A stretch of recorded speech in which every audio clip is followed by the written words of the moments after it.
a symbol on the prairie for athletic competition. Built in 1927, its Gothic Revival style is emblematic of strength, courage, and dominance. Two towers flank the grandstands. It's a fortress with presence and authority. Minneapolis architect Walter H. Wheeler designed the stadium. It was built to inspire athletic competition and honor those who gave their lives during World War I. More than 35,000 North Dakotans served in the war. 1,300 never returned home. 33 were from the University of North Dakota. Memorial Stadium served as the home for UND football from 1927 to 2000. 72 seasons were played on its field. Stories of success and stories of defeat echo from passionate fans who gathered to inspire their teams. Players became a symbol for the merger of mind and body, pushing through pain and enduring competition to reach a goal. Fans weathered the blistering heat and the frigid North Dakota winds. Like their teams, they never gave up.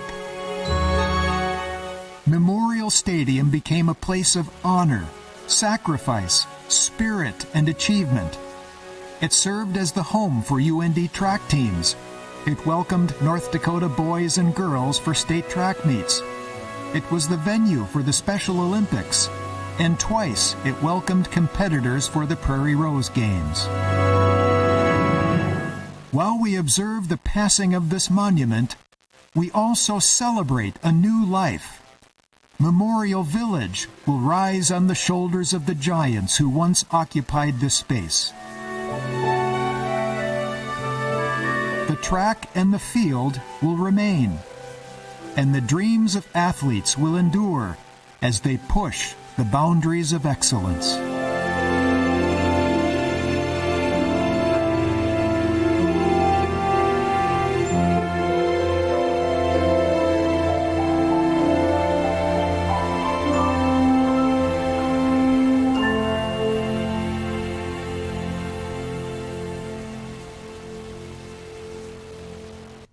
Welcome to the Memorial Stadium Recognition Ceremony.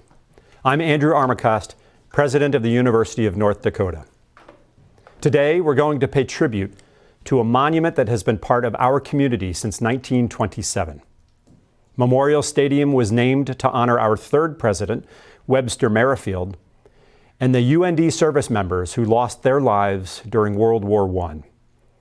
Their sacrifices had a profound impact on us, even today. The stadium served as a place for athletic events, community celebrations, and even the annual Malpractice Bowl. This event pitted UND's law students against medical students. With all these activities, Memorial Stadium served us well. The fundraising effort for the facility began in October 1925. Construction on the stadium started in April 1927. The first game was played on October 8th, that same year, when the stadium was dedicated. Many Grand Forks businesses closed for the afternoon to encourage attendance. A ticket for the game cost $1.50. The first nickel trophy game between UND and NDSU took place at Memorial Stadium in 1937. UND won 27-0. In what was to become one of the longest-running rivalries in the history of Division II football. UND's star athlete, Fritz Pollard Jr., for whom the High Performance Center will be named, played in this game, running for one touchdown and throwing for another. The full cost of the then-new stadium was around $200,000, paid for by donations from students, alumni, and friends of UND. Even in the early days of UND, philanthropy and the generosity of donors played a crucial role in moving the university forward. I'll take this opportunity to express my thanks and sincere gratitude to those who have been so gracious and visionary in advancing UND's mission. That is, to provide transformative learning, discovery, and community engagement opportunities for developing tomorrow's leaders. Memorial Stadium was dedicated to UND's third president, Webster Merrifield, and 33 UND service members who died in World War I. At the first football game to dedicate the stadium, the names of the deceased were read, and to honor them, Taps was played. Today, Taps will be played again as we retire the colors from Memorial Stadium. Having served in the Air Force for more than 30 years, I strongly believe it's important not to lose sight of the original intent of Memorial Stadium. This was to preserve the memory of UND service members who served, fought, and died during World War I. Following the Civil War, famed abolitionist and social reformer Henry Ward Beecher said of the war dead, "They hover as a cloud of witnesses above this nation." Memorial Stadium has its own cloud of witnesses who should never be forgotten because of the sacrifices they made. Although more than a century has passed since the end of World War I, it is important to recall the conditions under which young North Dakotans served their nation. Not only was a global war raging, but the world was also enveloped by a deadly pandemic, much as we are today with COVID-19. Back then, it was the Spanish flu pandemic from 1918 to 1919. It was first identified among U.S. military personnel. As many as 50 million people worldwide are believed to have died from the Spanish flu, 675,000 of them in the United States.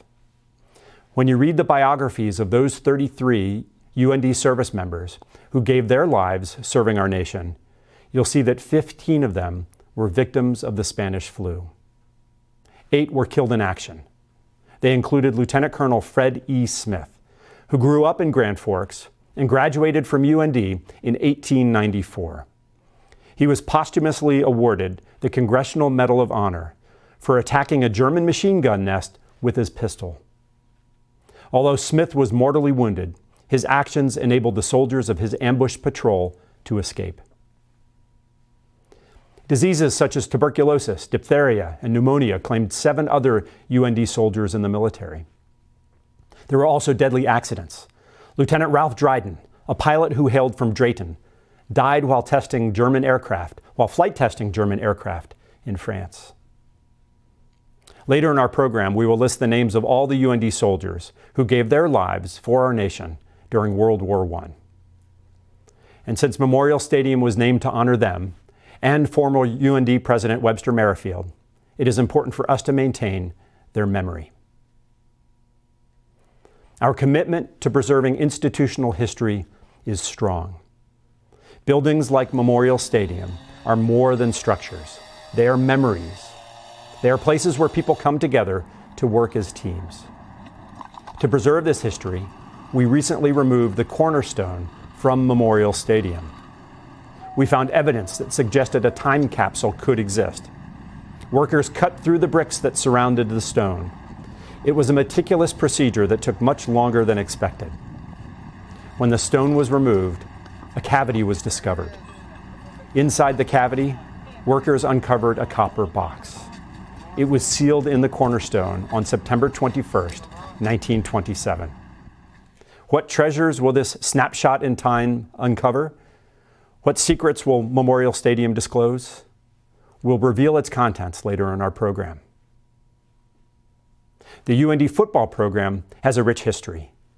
Coaches like Jerry Olson, Roger Thomas, Dale Lennon, Chris Mussman, and Bubba Schweigert shaped young men to become more than just strong athletes. They emphasized academics, teamwork, ethics, and spirit. An unusual aspect of our football program is that many of our past coaches shared the same desk. In fact, some of them had no choice. The desk was so large, it was virtually impossible to remove it from the coach's office in Memorial Stadium. That desk is still there today. I remember walking past the head coach's office all the time. It was always a little intimidating when you would go into the head coach's office to visit, the head coach. And, there was something about that office that made it seem pretty special. That desk has been there a long time, and I have to believe that the office was built around it. The University of North Dakota's version of the Resolute desk. I mean, how many guys sat behind that desk? Gene Murphy was the head coach that I worked for there in 79 when we moved over. And I mean, somehow they got that desk up that narrow stairway or however. Well, the head coach, when I came in as a freshman, was Gene Murphy. But I remember him sitting on that desk, telling me that how drinking hot coffee in summer days actually cools you off. And I never did disagree with him.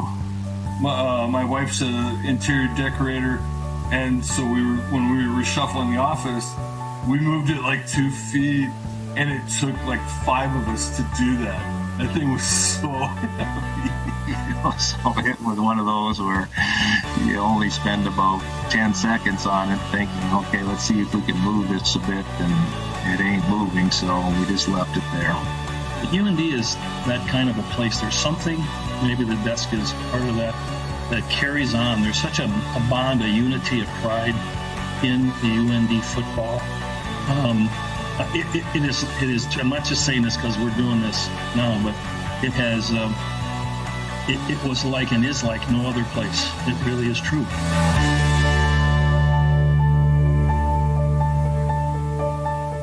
Hi, I'm Bubba Schweigert, current head football coach at the University of North Dakota. What a special day as we celebrate Memorial Stadium. I've been asked to share a few memories. My first memory of Memorial Stadium goes way back to when I was in junior high. We made the trip to Grand Forks, and I grew up in a small town of 300 people, and coming up to watch a game, to see Memorial Stadium when you grow up in small town North Dakota, it's like somebody going to the LA Coliseum or Madison Square Garden. It's just hard to describe that this structure looks like that to a small town kid. And then to see Coach Olson, and Coach Murph was also part of that staff to lead the team out on the field. What a special day. I believe we defeated Morningside College 49-7 and got to watch Kosowski, Deutsch, Klebo, all these names that we heard of. But of course, my favorite memory was watching my older brother, number 17, run out onto the field. There were other memories too, and I was fortunate enough to be hired by Roger Thomas in 1989, and some of the games that stick out in my mind, of course, 1993, defeating North Dakota State to break a losing streak, and what an awesome day. I mean, this was goalposts being torn down, people rushing the stadium, the whole community. I believe it changed our university and community, how they felt about our football program again, and that was a really special day. But there were other memories too. The playoff game in the mid-90s versus Mankato, just very, very cold, and we had 5,000 people that showed up for that game, and that had to be the loudest 5,000 people that I've ever been a part of, and they played a factor in the game, defeating Mankato 52-24 to advance in the Division II playoffs. And another game that sticks out was the USD game late in the year. For some reason, we had a lightning storm, and I know at that time we had our film man was Dennis Borovich up in the cherry picker, and Roger Thomas, our head coach at the time, says, hey, we got to get Dennis down, and his brother was a current member of the team, and oh, coach, he'll take one for the team. So the Borovich family, great memories, all those players, along with family tradition and all that, just a special time. And then there were other things that stick out. The Stadium Rat reunion for the guys that lived in the stadium. We were here and they brought them back, and to see those former student athletes walk through the stadium and share the memories. Our current training room was the kitchen, and they had duties in the kitchen, and they had duties throughout the dorm, and they talked about being in their dorm room as the crowds would start filing in for afternoon games on Saturday. And just to see those guys get back together and share the memories about this special place was pretty awesome. And one of those guys As you heard mentioned earlier in the program, Fritz Pollard Jr.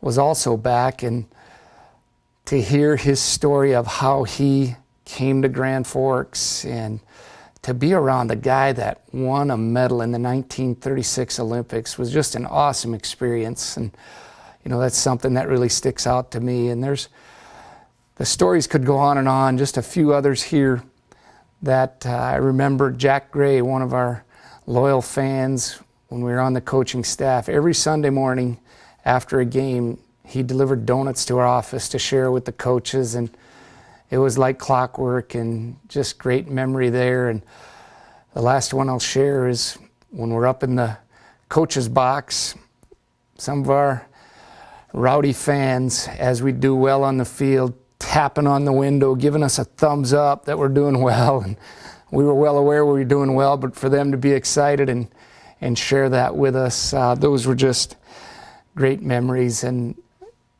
this is something that's really a special place. All of our coaches, present and past, have a special connection with Memorial Stadium. We asked some of our former head coaches to share their stories. Here they are with their memories.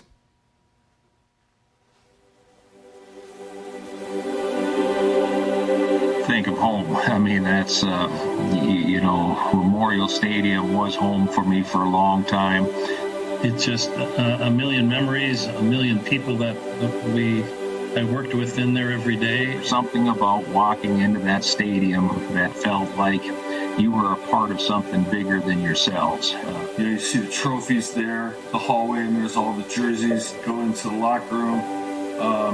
It was just an honor to be a part of that. Just every day in there, and just coming out, the games were there, and coming out the music, the smells. I mean, it was the old stadium. It was our place. The thing that was just wonderful about Memorial Stadium was the grass. The groundskeepers just did an incredible job. And I think the games, there's probably two or three that easily come to mind. One is the one that I thought really helped turn around our program, where we beat the Bison 993, where Mike Mooney stole the ball and we won. And there's so many stories that go along with that particular game. The goalpost coming down, and the other goofy thing for me was I was standing there at midfield with Ed Schultz doing a live interview at the end of the game, and everybody tore those goalposts down, and they were coming with the goalposts, and they were coming right at us. And I said stupidly, so excuse me on this, I said, Ed, look out for the dam. I said the word dam on live TV. Look out for the damn goalpost. So when I got home, Drew and Jess, my two kids, they didn't congratulate me on the game or anything. We finally beat the Bison after 10, 12 years, whatever it was. And they said, Dad, you swore on live TV. So I took a lot of heat at all. But, up in the back hallway, there was a water jug. My youngest went down the hallway, and he just playing in the water, and water's everywhere. And Coach Lynn's like, don't worry. Every kid that has been in this building plays in that and uses that. And I watched it over the years, from Kotelnicki's kids to Brightbox kids to the nurses. I mean, and everybody did. And I would just chuckle every time they'd go down there and get their little cup and spill it all over everywhere. But that was part of when I said the most important part about it was family. I mean, that's really what it was.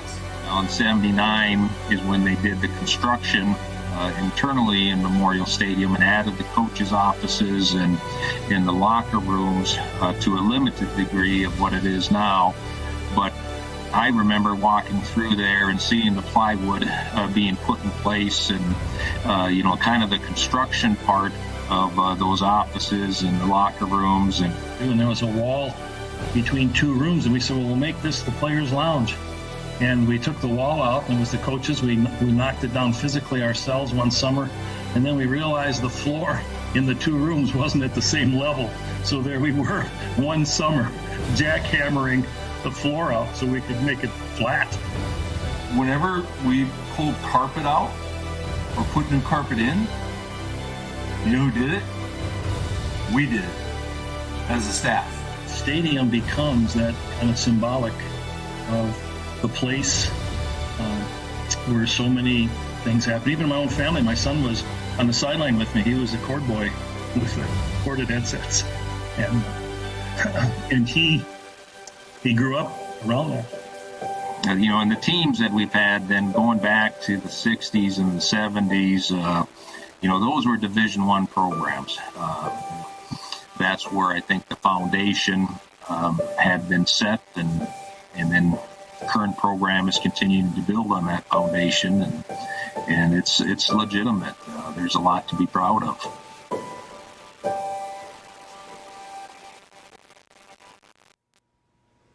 Hi, I'm Bill Chaves, Director of UND Athletics.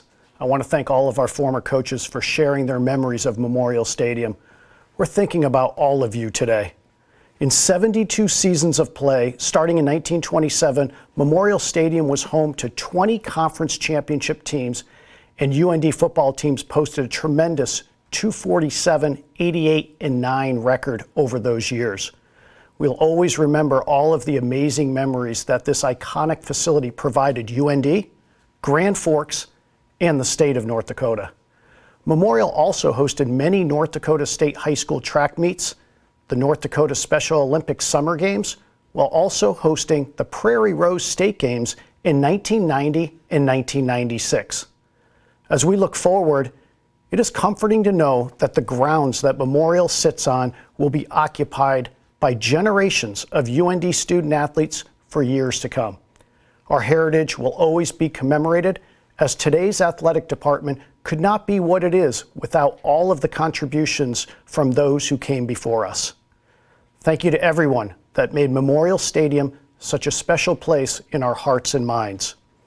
Now it's my pleasure to introduce the CEO of the UND Alumni Association and Foundation, Deanna Carlson Zink. Help the you that is helping you. That was the slogan nearly 100 years ago for the fundraising campaign to build Memorial Stadium. It was, in fact, the very first campaign in the school's 43-year history. The goal was to raise $500,000 from students, faculty, alumni, and Grand Forks business owners in order to build a stadium and gymnasium.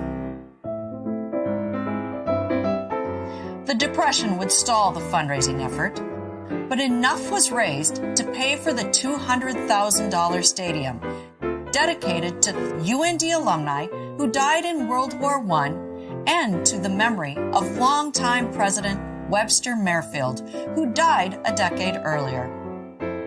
Those behind the campaign said the stadium was needed to keep pace with peer institutions in the Midwest. They appealed to student and alumni pride. It is a privilege and an opportunity to show our loyalty and devotion to good old North Dakota, they said.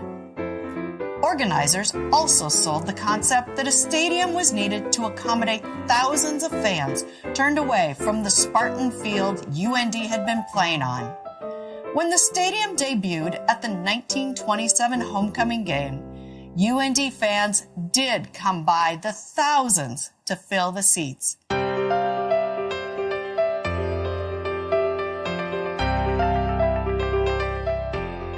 And they would continue to come on sunny fall Saturdays and snowy, wet, and cold Saturdays as well. Year after year, decade after decade. Through championship seasons and losing campaigns, they came. They came out of a sense of pride and loyalty. To be part of something bigger than themselves, to make memories of game-winning catches and friendships forged while tailgating and sustained through a shared love of UND football. Could those behind the stadium campaign have known just how much their efforts would impact future generations? Could they see the history and traditions and the pride that would come from their achievement. This stadium was so much more than the 392,000 bricks used in its construction. Every football player who donned a UND jersey built upon the foundation of their efforts. Every fan, every coach, every track and field athlete benefited from their vision and built upon their tradition of excellence. In addition to a stadium that gave us decades of happy memories, we owe those behind the campaign a debt of gratitude for another reason. They were the first to see the potential of what could be accomplished when alumni are asked to help support their alma mater and the students who are following in their footsteps on the UND campus. Each student stands on the shoulders of these giants who came before them in order to see a bright future with a UND degree in hand. By asking alumni to support the stadium, they launched a culture of philanthropy that endures to this day. No doubt, those organizers would be pleased to know that donors have given nearly $150 million to the UND Foundation in just the past 2 fiscal years to help the you that helped them. Though Memorial Stadium will come down, that legacy of philanthropy will live on, just like the memories made on the field and in the stands. Last week, the American flag flew over Memorial Stadium for the last time. We invited a color guard from our Army ROTC Fighting Hawks Battalion to retire the flag. This ceremony is firmly rooted in military history. As our color guard retires the flag, you will hear a bugler playing taps. Taps is typically played to signal the end of the day. It is played alone to honor members who paid the ultimate price.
I want to thank the color guard for retiring the colors.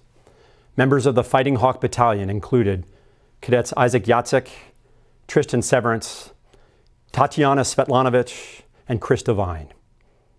Joining us in the studio now is Cadet Devine. He will present the flag that was retired from Memorial Stadium.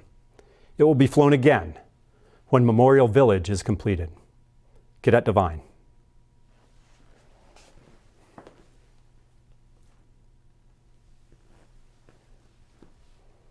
Cadet Devine, I accept this flag on behalf of the veterans who served our country and for whom Memorial Stadium was named. Thank you.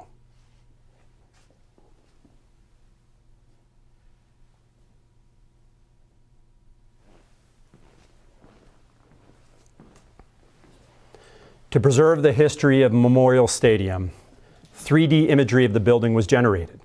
It was a meticulous process that documented every detail from top to bottom. We now have a digital archive that diagrammed the entire building.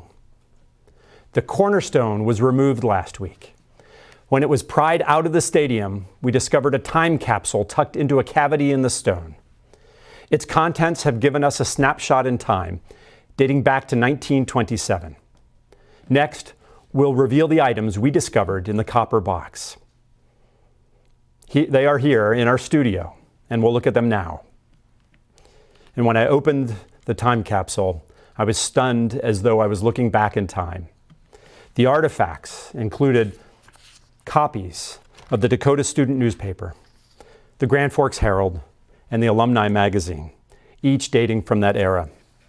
We had tickets for the first homecoming game in the stadium, which was held against Creighton University. And there was also included in the time capsule the press release about the stadium and the hard work that went into making this project happen. The artifacts in the time capsule will find a new home in the Elwyn B. Robinson Department of Special Collections at the Chester Fritz Library. The cornerstone and time capsule were put in place during a ceremony on September 21st, 1927. That ceremony began at 3 p.m. This event today also began at 3 p.m., but it was arranged before we knew the time of the original dedication ceremony. It may be a coincidence, but it does connect us to the celebration that was held some 93 years ago. Today, we are about to turn a new page in the history of Memorial Stadium. It will continue to be a place where UND's athletes excel while accomplishing and recording exciting new exploits. New memories will be created that resonate far into the future with our students and our alums. The new facility will emerge to better serve the needs of the university in the 21st century. However, the new facilities will continue to embody the spirit of their original purpose. They will serve as a memorial to honor UND's fallen from World War I. As poet Thomas Campbell wrote, "To live in hearts we leave behind is not to die. I pledge to you that those memorialized for their sacrifices long ago will continue to live in our hearts." Thank you for joining us today.